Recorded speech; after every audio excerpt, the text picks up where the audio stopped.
Vamos olhar agora o conceito de independência linear. Tá? Vamos começar com uma ilustração simples. Pensa no plano R2, tá? O espaço euclidiano bidimensional, e vamos considerar uma linha, uma reta que passa pela origem. A origem está aqui e está aqui a reta. Tá? A reta é infinita, tá? Então ela se estende indefinidamente aqui para trás e lá para cima. Tá? A gente pode pensar nessa reta toda como conjunto de múltiplos de um determinado vetor v, que está nessa reta. Tá? Eu tenho um determinado vetor v, por exemplo, o vetor 1 e 1. Eu posso pensar em todos os múltiplos desse vetor. Posso multiplicar esse vetor por 2, eu vou ter o ponto 2 e 2. Posso multiplicar esse vetor por 3, eu vou ter o ponto 3 e 3. E por aí vai. Dessa forma eu consigo construir todos os pontos nessa reta. Tá? A gente vai dar uma notação específica para esse conjunto. Eu vou chamar de L, esse L curvo aqui, de V, o conjunto de todos os pontos que podem ser escritos na forma R vezes V, em que R é um escalar. Ou seja, esse é o conjunto de todos os múltiplos do vetor V. Tá? Esse vetor V é dado, 1 e 1. Eu deixo variar o escalar R e assim eu consigo construir qualquer outro ponto sobre essa reta, qualquer outro vetor que esteja nessa reta. Vetor 10 e 10, lá em cima, é esse vetor original multiplicado por 10. Vetor menos raiz de 2, menos raiz de 2, é esse vetor original multiplicado por menos raiz de 2. E por aí vai. A gente diz que essa é a linha gerada pelo vetor V. Tá? É simplesmente o conjunto de todos os vetores na forma R vezes V, tal que V é um vetor fixo, dado, e R é um escalar que varia, assumindo todos os valores reais. Ok? Bem, vamos olhar alguns exemplos. Tá? Pensa no vetor 1 e 0. Tá? Quem é o vetor 1 e 0? A gente está em R2 novamente. Quem é o vetor 1 e 0? Um ponto aqui. Aqui é o vetor 1 e 0. Vamos pensar em todos os múltiplos dele.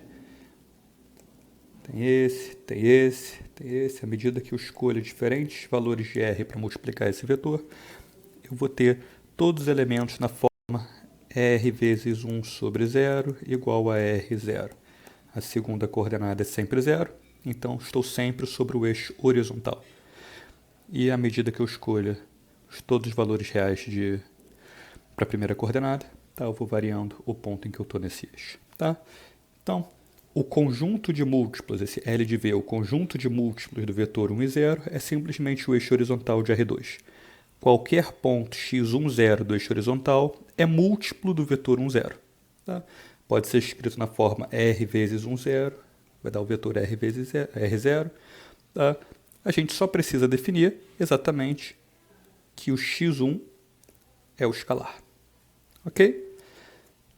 Além disso, nenhum ponto fora do eixo horizontal pode ser escrito como múltiplo de 1, 0. Tá? Então, se eu pegar um ponto aqui, ou um ponto aqui, ou um ponto aqui, um ponto no eixo vertical fora da origem, a segunda coordenada necessariamente vai ser diferente de 0 e, portanto, eu não consigo representar como um múltiplo desse vetor. Portanto, qualquer ponto fora do eixo horizontal não pertence a esse conjunto. Tá? Você pode estender esse raciocínio para Rn. Tá? Se você pegar o vetor cuja primeira coordenada é 1, todas as demais é 0, são 0, LV é simplesmente o eixo x1 em Rn. Tá? Eu não consigo mais representar graficamente para um N genérico, mas a ideia é a mesma. Estou simplesmente dando um nome LV, em que esse é o valor de V, para o eixo associado à primeira coordenada em Rn. Tá?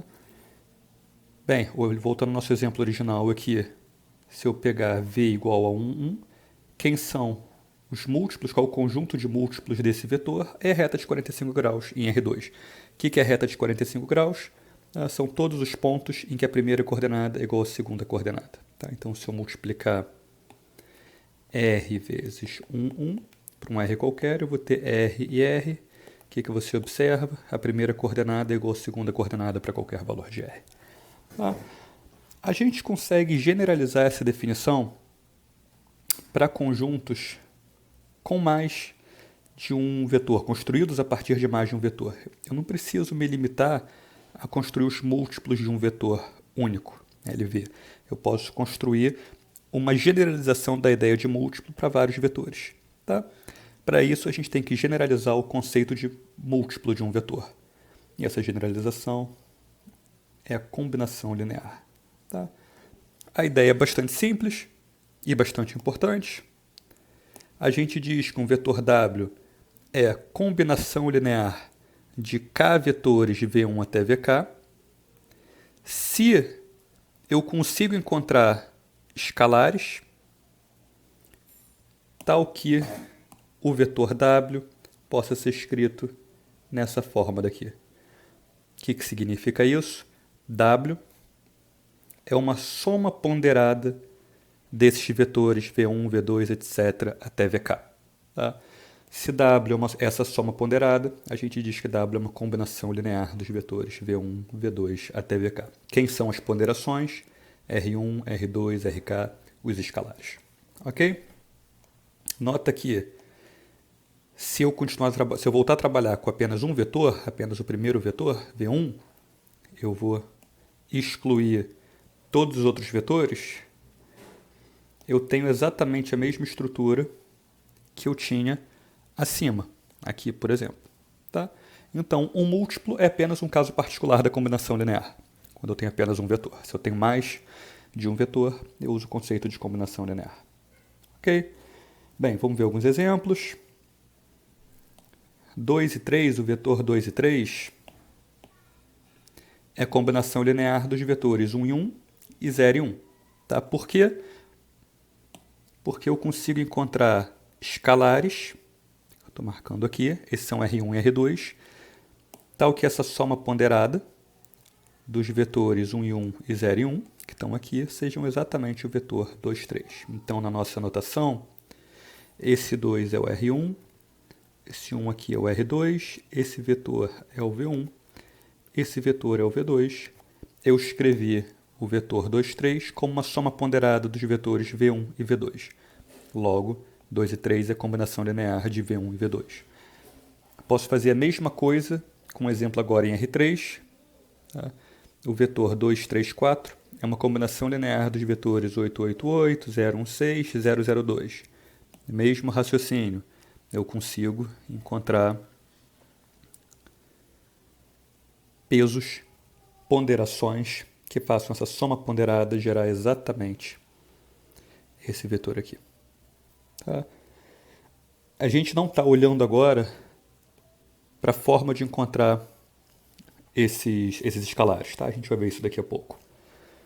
Qualquer vetor em Rn, isso aqui é um vetor genérico em Rn, x1, x2, etc. até xn. Qualquer vetor em Rn é uma combinação linear dos vetores E1, E2, En. Lembra quem são esses vetores? Tá? São aqueles em que a iésima coordenada é igual a 1 e todas as demais coordenadas são iguais a 0.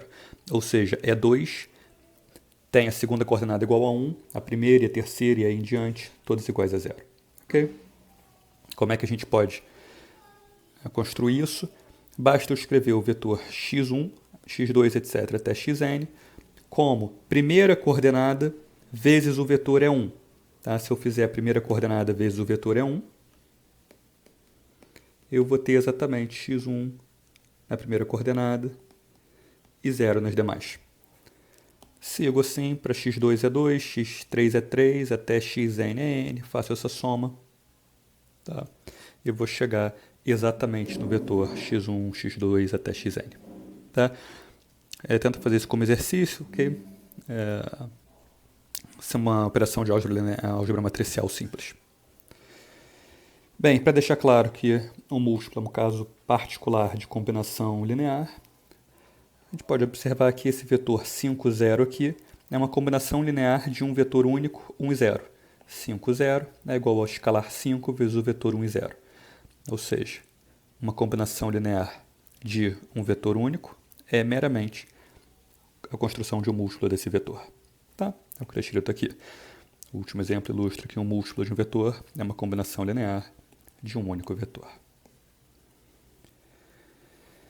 Bem, agora que a gente já definiu o conceito de combinação linear, tá? A gente vai trabalhar com o conjunto de todas as combinações lineares de determinados vetores. Vamos pensar, por exemplo, que eu tenha dois vetores em Rn, V1 e V2. Tá? Ambos têm n coordenadas porque ambos estão em Rn. O conjunto de todas as combinações lineares desses vetores recebe esse nome, essa notação análoga que a gente tinha usado para conjunto de múltiplos. Tá?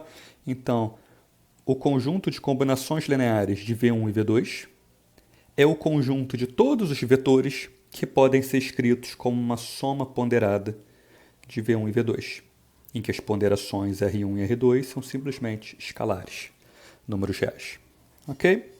É uma ideia simples. Eu defini o conceito de múltiplos, defini o conceito de combinação linear e agora eu estou olhando para o conjunto de todas as combinações lineares. Tá? Antes da gente prosseguir, vamos ver o que acontece, como eu posso reescrever esse conjunto se por acaso um desses dois vetores é múltiplo do outro. Por exemplo, vamos dizer que V1 seja múltiplo de V2. O que significa isso? Existe algum escalar, R2, tal que eu posso escrever V1 como múltiplo de V2, R2 vezes V2, certo? Nesse caso, o conjunto de todos os múltiplos de V1 e V2 é simplesmente conjunto de múltiplos apenas de V1 ou conjunto de múltiplos apenas de V2, certo? Dado que um vetor já é múltiplo do outro, ele certamente já está dentro do conjunto formado pelos múltiplos apenas do outro vetor. Tá? Isso é só questão de definição. V2 é múltiplo de V1, implica que V2 pertence, na verdade, implica, vamos ser mais cuidadoso aqui, equivale a dizer que V2 pertence ao conjunto de múltiplos de V1. E, analogamente, se V1 é múltiplo de V2, V1 pertence ao conjunto de múltiplos de V2. Tá? Bem, além disso, eu posso reescrever essa expressão aqui nessa forma. Vou jogar R2 de V2 para o lado esquerdo. Tá? Vamos guardar essa equação aqui por enquanto. A gente já vai retomá-la e generalizá-la. Tá? Bem, vamos reforçar. Se V1 é múltiplo de V2, então necessariamente V2 também é múltiplo de V1. Se eu tenho essa expressão aqui, eu posso reescrevê-la, reorganizá-la dessa forma, dividir tudo por esse escalar R2. Ok? Nota que eu estou supondo que esses vetores sejam diferentes da origem. Quando a origem é um vetor, é um múltiplo trivial de qualquer outro vetor, é só multiplicar por zero. Mas aí eu não poderia fazer essa inversão. Ok? Bem, vamos partindo daqui, a gente pode reorganizar e escrever como a gente fez antes, nessa forma daqui. Essa daqui é a minha equação 2.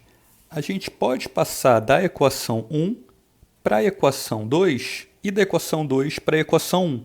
Na verdade, a gente pode pegar qualquer uma dessas duas equações e multiplicar por qualquer escalar diferente de zero, sem alterar a relação que existe entre os vetores V1 e V2. Certo? Que relação é essa? Um é múltiplo do outro. Posso pensar em V1 como múltiplo de V2 ou V2 como múltiplo de V1, tanto faz. Tá? Ao fazer isso, a gente apenas vai escolher coeficientes diferentes para V1 e V2 nessa equação ou nessa equação. Nessa daqui, o coeficiente de V1 é 1 e o coeficiente de V2 é menos R2. Aqui, o coeficiente de V2 é 1, o coeficiente de V1 é menos R1. Tá? Ao multiplicar uma ou outra equação por um escalar qualquer, eu apenas escolho outros coeficientes para os vetores V1 e V2. Mas é apenas outra representação da mesma relação. Não muda a relação que é representada, não muda a relação entre os vetores. Tá?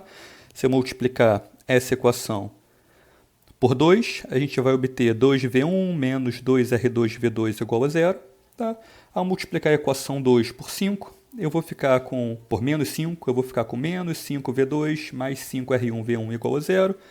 E essas novas equações continuam representando a mesma relação básica entre os vetores V1 e V2. Bem, por que eu estou fazendo isso? Vamos generalizar agora. Tá? A gente começou falando o que? V1 é múltiplo de V2. Certo? Posso representar isso de diferentes formas, mas a ideia básica é essa, V1 é múltiplo de V2. Tá? O que a gente encontrou aqui, em qualquer representação? Se a gente consegue representar, a gente pode representar essa relação entre V1 e V2 a partir de um par de constantes que não são simultaneamente iguais a zero, tal que essa equação aqui seja verdadeira. Nota que essa equação tem a mesma estrutura dessa e dessa, tá? Ou seja, uma soma ponderada dos vetores V1 e V2 igual à origem, igual a zero. Tá? Sempre que é possível, sempre que for possível encontrar C1 e C2 constantes que não são simultaneamente iguais a zero, tal que essa combinação linear dos vetores é igual a zero, a gente conclui que V1 é múltiplo de V2. Afinal de contas, a gente sempre pode reorganizar esta equação aqui para escrever um vetor como múltiplo do outro. Nota que isso daqui vem diretamente a partir disso daqui. Eu apenas isolei V1 nessa equação. Tá? Ou, analogamente, V2 é múltiplo de V1 se eu isolar V2. A gente diz, nesse caso, que os vetores de V1 e V2 são linearmente dependentes. O que significa isso? No nosso contexto, um pode ser escrito como múltiplo do outro. Ou um é uma combinação linear do outro. Quando vetores são combinações lineares uns dos outros, a gente diz que eles são linearmente dependentes, ou LD. A gente pode generalizar essa representação que a gente acabou de fazer para mais que dois vetores. A gente trabalhou com os vetores V1 e V2, tá? Mas a gente pode pensar de maneira geral em vetores V1, V2 até VK. Como é que a gente vai escrever agora? Se existirem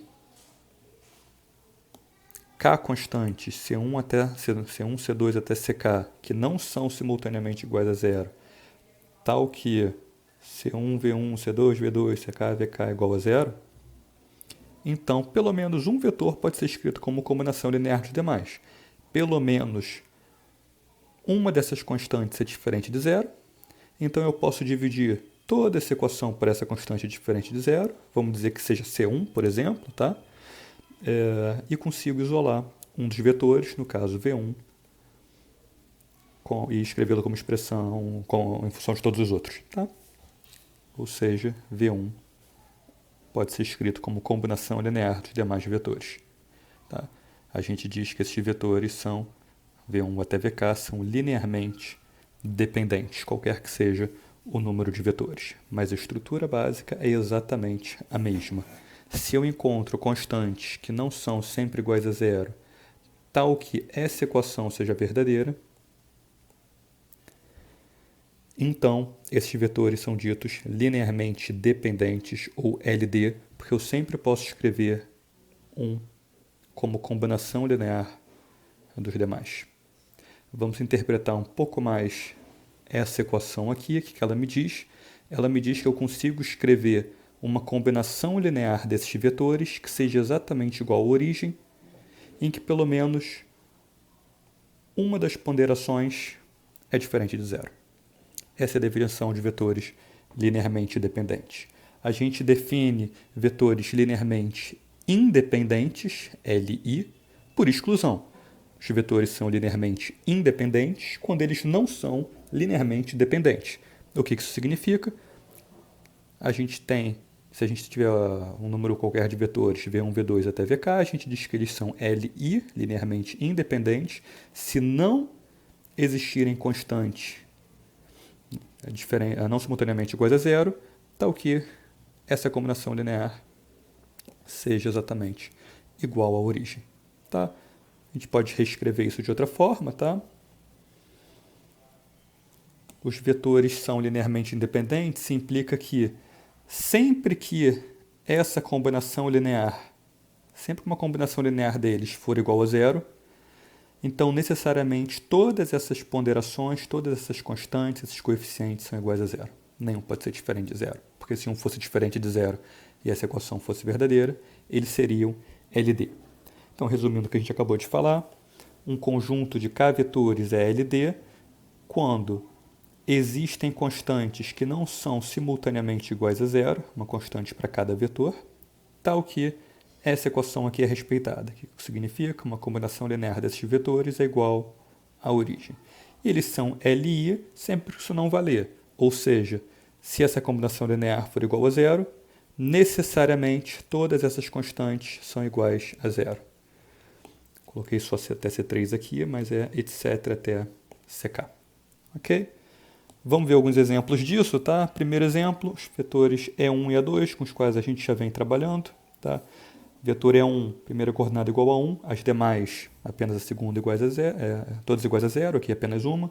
E2, segunda coordenada igual a 1, primeira é igual a zero. Vamos verificar que eles são linearmente independentes, LI. A gente sempre começa escrevendo essa equação aqui de cima.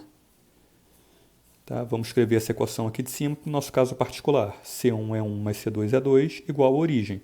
Nota que o lado direito dessa equação é a origem, porque eu estou trabalhando com vetores em Rn. Então tem que ser a origem de Rn. Aqui n igual a 2, então é a origem de R2, 0, 0. Tá? Então eu começo sempre aqui. Tá? Agora eu vou substituir E1 e E2 pelos vetores dados. Tá? Tá aqui. E agora eu vou simplesmente fazer a álgebra matricial aqui do lado esquerdo. C1 vezes E1 mais C2 vezes 0, está aqui, é igual a 0 do lado direito, está aqui. Segunda linha, C1 vezes 0 mais C2 vezes 1 igual a 0. Está aqui. Bem, esse é um sistema linear bastante simples, porque posso cortar o que multiplica 0, eu vou ter C1 igual a 0, C2 igual a 0. Isso implica que esses vetores são LI, porque eu comecei supondo que essa equação era verdadeira, ou como a gente viu, esse sistema de equações é verdadeiro, e concluí que essas constantes aqui são necessariamente iguais a zero. Se elas são necessariamente iguais a zero, para que essa equação seja verdadeira, esses vetores são LI.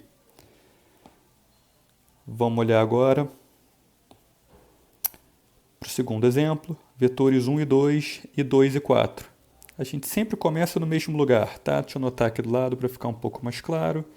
C1 que multiplica 1 e 2 mais C2 que multiplica 2 e 4 igual a 0, 0.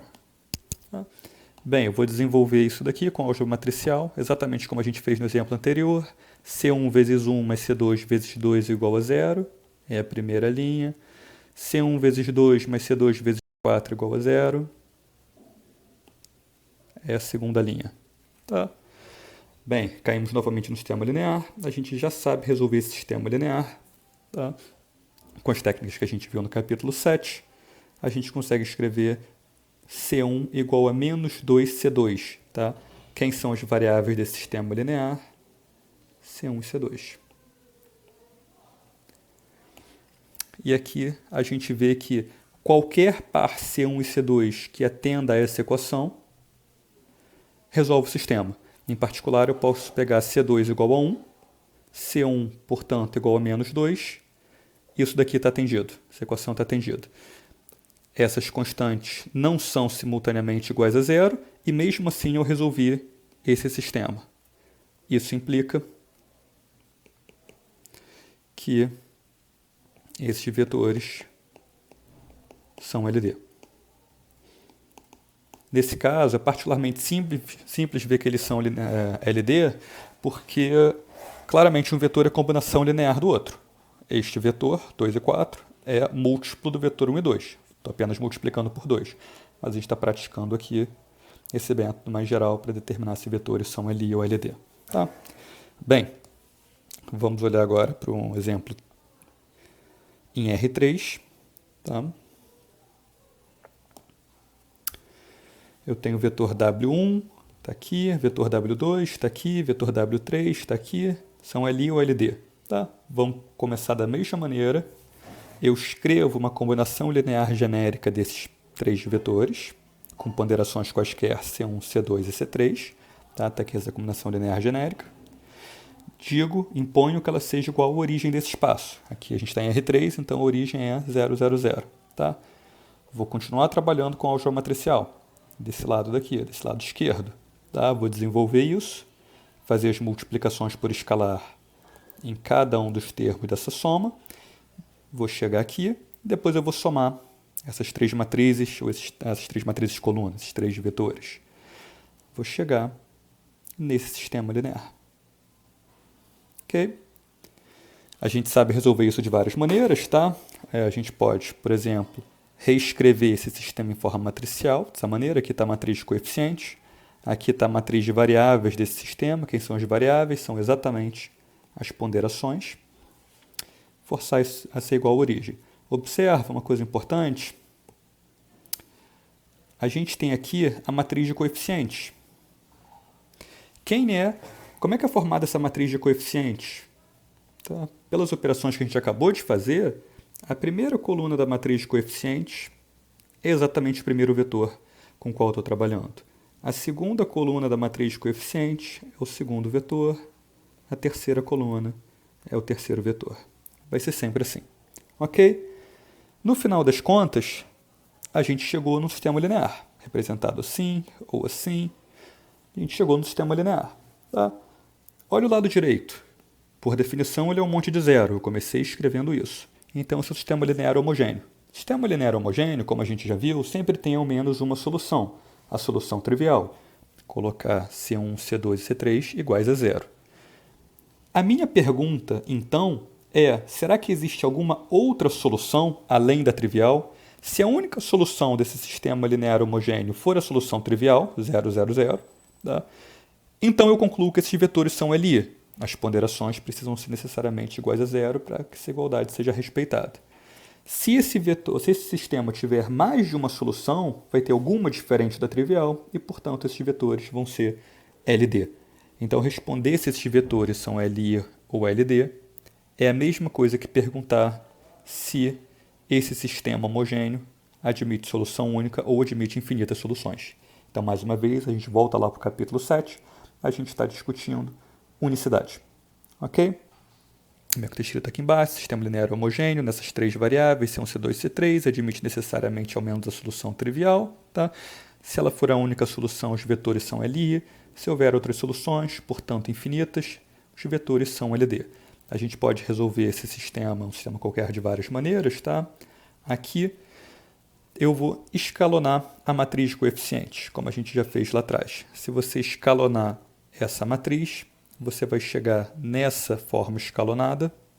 Tá? Você observa que a última linha só tem zero. Portanto, o posto dessa matriz, o que é o posto? O posto é o número de linhas diferente de zero na forma escalonada. São apenas duas. Tá? O posto é igual a 2, portanto, que é menor do que o número de linhas, que é igual ao número de colunas, nesse caso.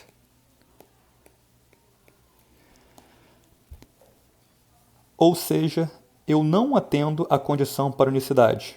Tá? O posto é menor do que o número de colunas, que é igual ao número de linhas nesse caso. Tá? Então, não atendo à condição para unicidade. Portanto, esse sistema linear não admite solução única. Como ele é homogêneo, admite ao menos uma solução, segue que ele admite infinitas soluções. Tá? Portanto, há infinitas soluções diferentes da trivial, como no exemplo anterior. Tá? Portanto, esses vetores são LD. Nota, então, que a gente resolveu um problema que pedia para a gente determinar se vetores são LI ou LD, simplesmente resolvendo, caracterizando o conjunto de solução de um sistema linear. Tá? Bem, deixa eu reforçar que a gente tem várias formas de resolver esse sistema linear aqui. Tá? Outra forma de determinar se a solução é única ou se há infinitas soluções é calcular o determinante da matriz de coeficientes. Se você calcular o determinante dessa matriz, você vai encontrar que ele é exatamente igual a zero. Se ele fosse diferente de zero, esse sistema admitiria a solução única, a solução trivial. Como é igual a zero, ele admite infinitas soluções. A gente já viu, então, duas formas de resolver, de determinar se a solução é única ou não, tá? Mas tem outras, como a gente viu lá no capítulo 7. De forma geral, vamos considerar K vetores. Aqui no N, aqui é K. K vetores em Rn. Tá? Esses vetores são LI, linearmente independentes, se e somente se um determinado sistema linear homogêneo admitir apenas a solução trivial. Quem é esse sistema linear homogêneo? Bem, ele está descrito aqui de forma geral. Tá? Eu tenho uma matriz de coeficientes formada pelos meus K vetores, tá? Dispostos, como a gente viu antes, em forma de coluna. Então, pensa no V1, primeiro vetor, aqui em forma de coluna. Vetor V2 assim, assim em diante. Aqui também é K, desculpa. Tá? Isso daqui é um sistema linear homogêneo. Tá? A gente vai definir essa matriz aqui de coeficientes como A, vou chamar de A. Tá? Vou escrever esse sistema acima como A que multiplica, desculpa, mais uma vez um erro aqui. A que multiplica esse vetor de ponderações, uma ponderação, um coeficiente para cada um dos K vetores, em Rn, tá? Tem que ser exatamente igual à origem. Tá? Bem, a gente tem algumas possibilidades aqui, tá? A gente vai simplesmente estudar as soluções desse sistema. Eu quero saber se é apenas uma ou se são infinitas. Certamente não pode ser zero, porque é homogêneo. Tá? Então, a pergunta é, será que esse sistema linear admite exatamente uma solução e esses vetores são LI, ou admite infinitas soluções e, portanto, esses vetores são LD? Bem, isso tudo remete ao que a gente já fez no capítulo 7. Tá? Vamos considerar alguns casos, vamos separar assim alguns casos. Só definir a notação rapidamente. K é o número de vetores. O número de vetores é exatamente o número de colunas nessa matriz de coeficientes, exatamente porque cada vetor é uma coluna. N é o número de coordenadas em cada vetor. O número de coordenadas em cada vetor é exatamente o número de linhas nessa matriz, porque cada coluna é um vetor em Rn, portanto tem n coordenadas. Tá? Logo, n linhas. Tá? Escreve isso de uma maneira específica, tá? Dá um exemplo específico para isso que pode ficar mais fácil. Se a gente pegar, por exemplo, K igual a 2, N igual a 3. Eu tenho dois vetores em R3. 1, 2, 3. Esse é o meu vetor V1. E o meu vetor V2 é 0, 1 e menos 1, por exemplo. Como é que a gente constrói essa matriz? 1, 2, 3, 0, 1, menos 1. Portanto, é uma matriz 3 por 2. Esse 3 aqui é exatamente a dimensão do espaço.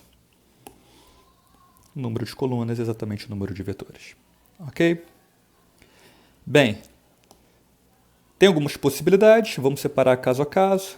Eu posso ter uma matriz quadrada, ou seja, o número de vetores é exatamente o número de coordenadas em cada vetor, a dimensão do espaço. Tá? Bem, quando eu tenho uma matriz quadrada, tá? Eu sei que esse sistema admite solução única, sei somente se o determinante for diferente de zero. Tá? Então, nesse caso, os vetores são LI, sei somente se esse determinante da matriz de coeficientes for diferente de zero. Se K for maior do que N, eu tenho mais colunas do que linhas. Ou, olhando isso aqui como sistema linear, eu tenho mais variáveis do que equações. Cada coluna representa uma variável, cada linha representa uma equação. Se eu tenho mais colunas do que linhas, por exemplo, eu tenho 3 vetores em R2, então, necessariamente, eu tenho infinitas soluções. Por quê? Eu tenho variável de mais e equação de menos. Necessariamente, eu vou ter variável livre. O que significa variável livre? Como a gente viu lá atrás, significa que uma variável pode assumir qualquer valor, infinitos valores, portanto, e eu consigo solucionar o sistema ajustando os valores das outras variáveis. Tá? Se eu tenho variáveis livres, então eu tenho infinitas soluções. Se eu tenho infinitas soluções, não vai ser apenas a trivial. Esses vetores são LD. Tá? E se K for menor do que N?